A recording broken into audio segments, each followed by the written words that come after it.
আসসালামু আলাইকুম, welcome my to channel. So আজকে আমি একটা নতুন রেসিপি নিয়ে হাজির হয়ে গেলাম। আজকে আমি বানাবো একটা পুঁইশাক চাপা শুটকি দিয়ে ভর্তা।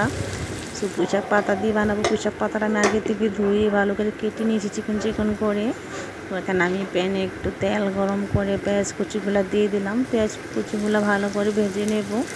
ভেজে নিয়ে দেন আমি একটু রসুন বাটা দিয়ে দেবো, হালকা পাতলা মশলা দেবো, বেশি কিছু দিব না।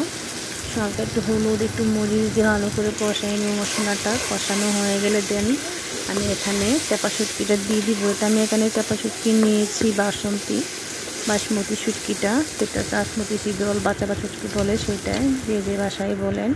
সেখানে ভালো করে গরম পানিতে ধুয়ে নিয়েছি এটা। এখন দিয়ে এটা নেড়ে ছেড়ে পুঁইশাক পাতাটা দিয়ে দিব। ভালো করে একটু কষানো হয়ে গেলেই পুঁইশাক পাতার উপরে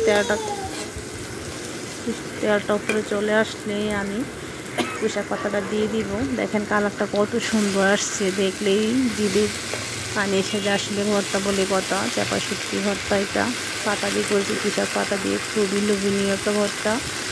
তো আসলে খুবই মজাদার একটা আমি ভর্তা। যদি আমার এই রেসিপিটা ভালো লেগে থাকে তাহলে সবাই সাবস্ক্রাইব করে দিবেন, একটা লাইক শেয়ার কমেন্ট করে দিবেন। তো সবাই ভালো থাকবেন, আল্লাহ হাফিজ। এখানে খুব সুন্দর একটা কালার চলে আসে ভর্তাটা। আমি এখানে একটু আস্তা রসুন অ্যাড করেছি। যারা রসুন খেতে পছন্দ না করেন তারা দিবেন না। সো আমি ভালো লাগে আমার রসুনটা খেতে, আসলে ভাতের সাথে মেখে মেখে আস্তা রসুনটা ভালোই লাগে। তো আমি রসুনটা অ্যাড করে দিলাম, আর বাটাটাও দিয়েছি, বাটা রসুনও দিয়েছি, দেন আস্ত রসুনও দিয়েছি। ঠিক আছে, যে সুন্দর একটা কালার চলে আসছে, এটা দিয়ে ভাত খেতে খুবই মজা লাগে আসলে। তো সবাই ভালো থাকবেন, সবাই সাবস্ক্রাইব করে দিবেন আমার চ্যানেল।